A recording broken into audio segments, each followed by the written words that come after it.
Hello, how are you all tonight? I'm glad you're all back. A lot more news. We're going to go over some more news articles that I've been going through. I've added a couple more to my quiver with a lot of the information that I'm seeing. So I've definitely added a lot more news, so we might be able to get some more news breaks through the day.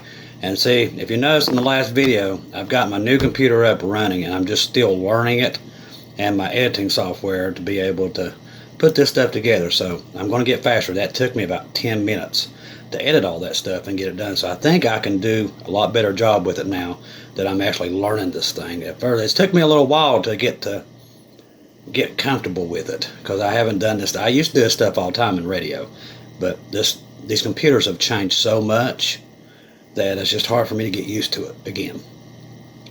If you're not part of the channel, share, subscribe, like the videos. That gets us into the algorithm. We've added quite a few more subscribers today, and we appreciate having each and every one of you on here.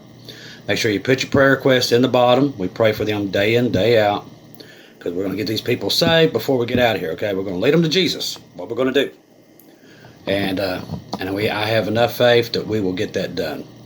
Thank you all for those bought me coffee today and the letters that I've received. I didn't bring them in here with me, but I will get to those. I appreciate everybody that sent me letters. I love letters. Love them. People sent me pictures and different things, and I love that. Okay, this is news out of War News. It's a little bit more in detail what we was talking about earlier. Rapid escalation. They convene the Ukraine NATO Council in order to break the Russian naval blockade and send peacekeeping forces. When they say peacekeeping, oh boy. Rapid development are taking place at the Ukrainian front as the Ukrainian NATO Council is convened in 48 hours. Zelensky's request was accepted, and the reason are the naval blockades imposed by Russia in Ukraine, the barrage of Russian bombardments against weapons and ammunition depots, as well as against the port infrastructure. This was really Ukraine's last one. It was in Odessa, which we told you Odessa was going to fall. It was one of them that was going to fall.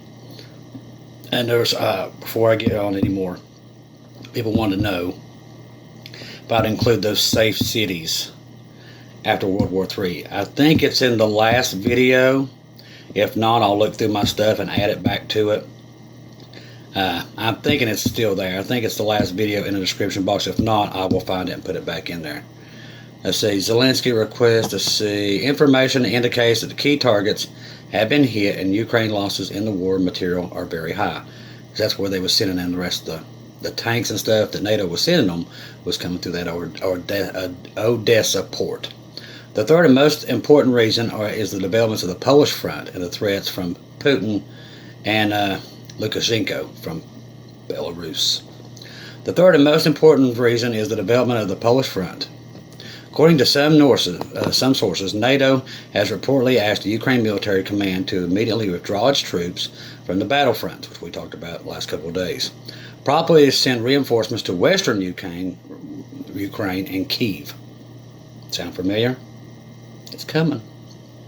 The same sources that NATO ordered Ukrainian units to leave various fronts of the war. Something very serious seems to be going on in the background. Will NATO intervene? Will peacekeepers enter Ukraine?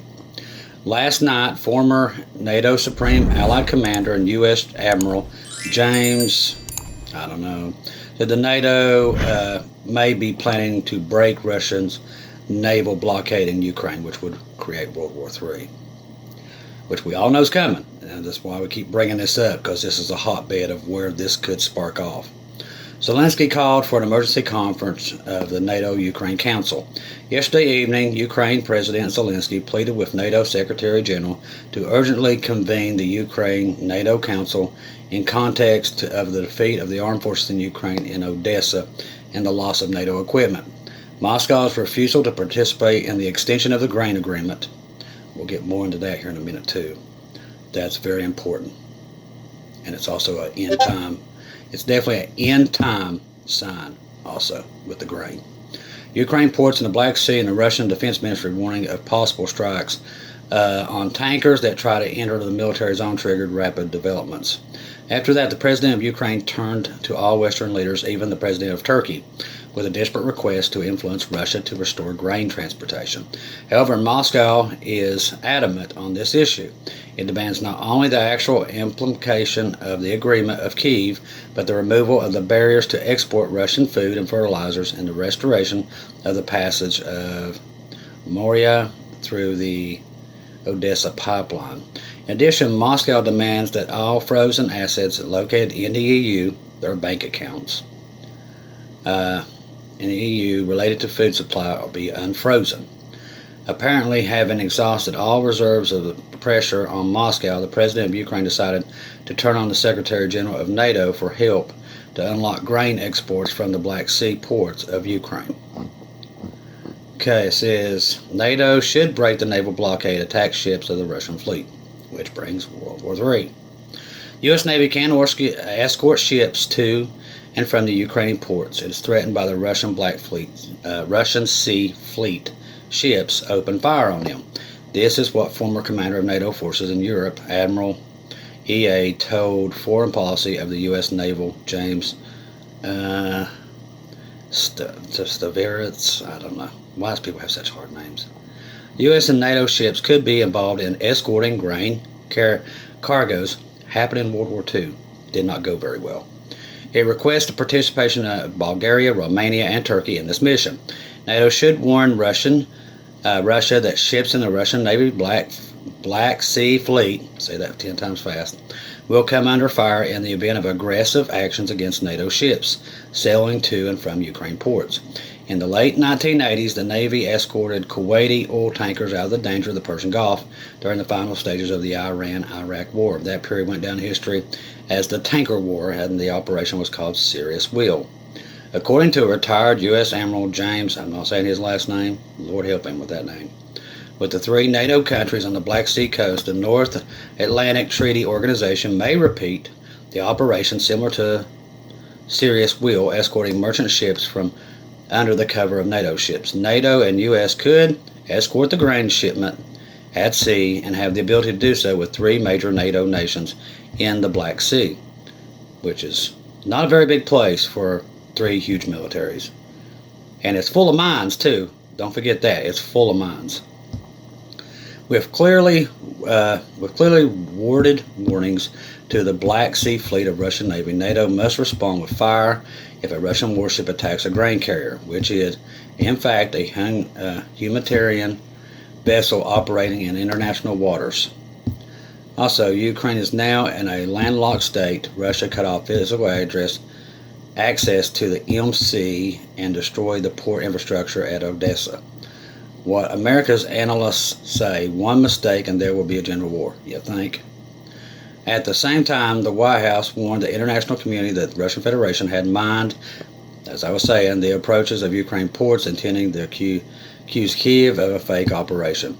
This is another turn by Russian Vladimir Putin and Russia to expand the conflict to include the sea. It is looking for other ways to intimidate the West, said Sebastian Burns, an expert in maritime strategy and security of Institute of Political Security at the University of Kiel. An attack on Russian armed forces on a merchant vessel could draw the countries into a conflict. In addition, Russia's actions test the international community's ability to protect the law of the sea and freedom of navigation in these waters.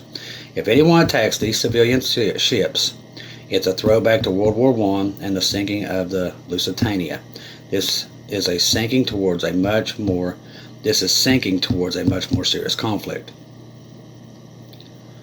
Let's see.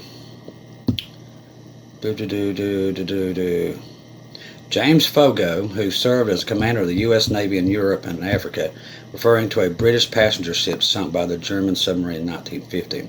The publication recalls that the United States recently sent its ships and aircraft to the Middle East in order to ensure freedom of navigation from Iran. But in the Black Sea, where Russia and Western countries have been fighting for influence for centuries, Washington and NATO allies are constrained by geopolitics, and documents. If this was the South China Sea, it would be conducting operations to ensure freedom of navigation. Because of our reluctance to confront Russia, we are backing away from the principle which we have otherwise adhered to, said Kurt Volker, who was the U.S. ambassador to NATO under George W. Bush administration. If Russia starts attacking ships carrying Ukrainian grain, this could mean a sharp escalation of the conflict under the Naval War Act. Moscow has the right to inspect to search merchant ships, but not to attack them. They are basically humanian principles that apply and cannot violate them. The Russian Federation can paralyze commercial shipping in the northwestern part of the Black Sea, moving it to the water of Bulgaria, Romania, and the Danube River. This increased the cost and risk of shipping goods from Ukraine through Black Sea ports. Obviously, this is Russia's goal. It is trying to isolate and damage Ukraine, which means it could hurt Ukraine's trading partners. Let's see if there's anything else. Now, I didn't mention this earlier, but I thought this is something I caught last night. Now, with all this, you can freeze bread, okay? Understand? If you have a freezer, if you want to keep bread longer, because like I said, we don't know when we're going to get out of here. We're hoping it's soon. But this is going to make bread go up huge, okay? And I've been a prepper for a very long time. Now, you can freeze your bread, and they'll stay good, okay? So freeze your bread, go get you a good deal on bread, hamburger bun, stuff like that, and put it in the freezer, okay? Another thing that India, one of the biggest exporters of grain, not grain, rice, is stop exporting this week. There's going to be no more exporting of rice. Rice is going to go through the roof. Now, if you want to supply rice, you need to go to Walmart and get you a 5-gallon bucket. You need some Marlar bags, okay? You can get these little packets online that takes the air out, okay? There's like 1,000 of them in a package. You can get them on eBay. But they suck the air out of these Marlar bags. So your food's going to stay good for a while. Like I said, we're not going to be here long. But these are just tips if you want to go ahead and get you some rice and some bread that I have learned over the years. I mean, I'm not doing it because I've got stuff supplied here. But there's some people out there that's asked me these questions. Yes, you can freeze your bread. I freeze all my bread. I usually go get about 12 loaves and freeze them. Because remember, in the last days, what it say, barley would take a whole day's cost of what you make to buy anything wheat. That's happening as we speak. This right here is the beginning of that. So another part of the Word of God coming to pass. This is it. World War III, you won't be able to get these things. Okay, that's why I said we leave here. That's the easiest way to get out of this predicament that's coming upon the earth. And it's starting, if you see, you can slowly see it rolling out. Okay, I mean, literally, with the Fed now rolling out, next month, China, Russia, and all them go to a digital currency too. So the beginnings of the mark of the beast are starting to roll out. It's in its infancy, but it will be set in place after the rapture. This is that system. Mark it down. 100% this is that system. Because once you go all digital and they collect all the money, when they tell you to turn in all your dollar bills and your cash, they can control you from this point on. And you know that as well as I do. You guys are very smart. I love each and every one of you. You guys are very intelligent. I don't have to tell you this. You see it coming. But those that you don't know God, you're just learning this stuff, you're a newbie, these are all signs that in the last days you won't be able to afford wheat. And now we're seeing how that starts. Russia and Ukraine are the biggest exporters of wheat in the world. They're both not exporting wheat. Okay? Countries are going to start to starve. First in Africa, Sri Lanka, places down south. They're going to go hungry first because they don't have a huge government and they're weak. They will start to go hungry first. And then when you get this kind of hunger, it brings instability. And when you get that, you get wars. This happened exactly in World War II. You had a Great Depression, everything crashed. Well, America, its system is crashing. Okay? 144 countries have signed on to get away from the U.S. dollar. They've already took it out of the petrodollar, which is the only thing that's kept this country going. Once all this stuff starts to come to pass next month, the American dollar will crash. They know that here in the United States. The only thing Washington don't know it. They're desperate, and that makes them dangerous. That's why I'm telling you we're getting ready to get out of here. When people get desperate, they've had so much cash and they've been so rich and they've been stealing from everybody for so long. They don't want that money. They will do anything to keep it. And they're going to. Do you understand what I'm telling you? Do you see it? These people have been stealing from the taxpayers for so long. They're not going to give that up. They will do anything to keep it. They don't want to let go of their power. The other side of the world, China and Russia, don't want to give up their power. When you get to that point, it's almost exactly like World War II. That's what was happening there. Resources started to dwindle. Japan took over the Pacific. Germany went in to these other countries to start taking them over one by one, all over resources. And it's happening again. Okay? America has almost run out all of its emergency fuel. Almost all of it. There's only 10 days of emergency fuel in the American stock. Only 10 days. What does that mean, Chris? Let me explain it to you. If World War III started today, our military would be defeated in 2 days. They wouldn't be able to, there's no gas to put in anything. Now, the Biden administration knows what they've done. And they don't care because they don't know what they're doing. Or was it designed? That's the question. We don't know. It's a wild guess. Could it just be stupidity? Could be. But there's only 10 days of reserve fuel. That means any accident, hurricane, you name it, any accident. I mean, we're on a thread right now, this country is. People don't even know it. They have no clue. They're sitting at home in stupid bliss. No clue. If the war started today, our military would run out of fuel in 3 days. The ships can't go. The tanks can't go. It's over. That's how vulnerable America is right now. And there's American generals coming out and telling the world about this, so our enemies know it. You don't think China and Russia knows that we're almost out of oil? They know. They know our military don't stand a chance. They know it. And they're preparing for it. That's why this happens. That's why I can't commit to it. No, they won't attack America. America's too strong. They don't realize our military is in the crapper. They've let it go for so long. And with the oil supplies as low as they are, our military would get its butt kicked in 3 days. Our boys have to have fuel, people. They're good, strong boys. And I ain't talking about the boys. It's just they got to have fuel. And it takes a lot of fuel to fill it. And that's why I said there's been rumors out in the mill about taking over the Iran oil fields. Because they know what's coming. They know they can't fight this war without fuel. So you're going to start another war in the Middle East to get fuel to fight this war on maybe 2 fronts. Because the Taiwan thing is going to happen also. Let me tell you something. If I didn't have Jesus right now, I'd be a nervous wreck. Because I see this chaos. And it's going to blow up. And it's going to be bad when it happens. And I've seen it. But I'm not scared of it. Because I know we're leaving. But I advise you that if you're lost on this day and you're just riding the fence, I'm telling you, these events are going to come to pass. You're going to see things you never thought you'd ever see.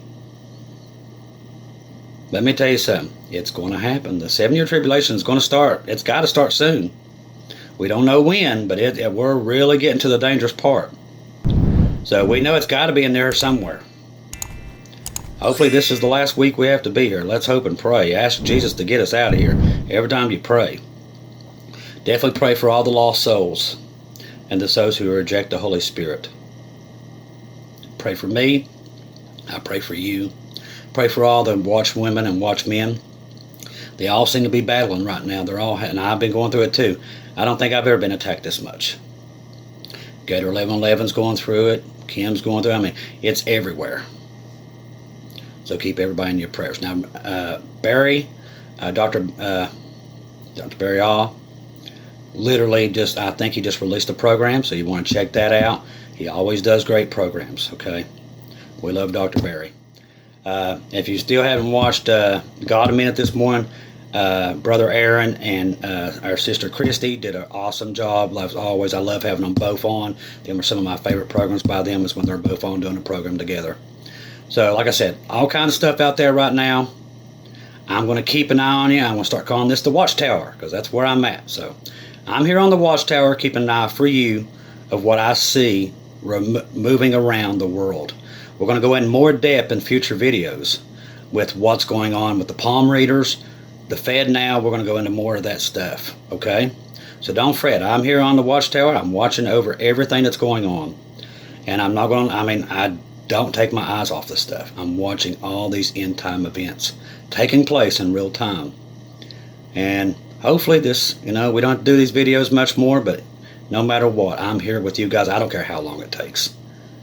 You guys adopted me 8 months ago on here. And I don't know what you are in my family, so I'm not going anywhere. I couldn't do this. I couldn't even do anything without you. You guys have been so much help to me. And I thank each and every one of you for that, okay? Thank you for bringing me into your home and accepting me and making me part of your family. I've got to always remind myself to thank you guys, because it was you guys. You just brought me in. You adopted me into your own families, each and every one of you, and I thank you very much for it. If I don't see or hear from you again, I'll see you in heaven.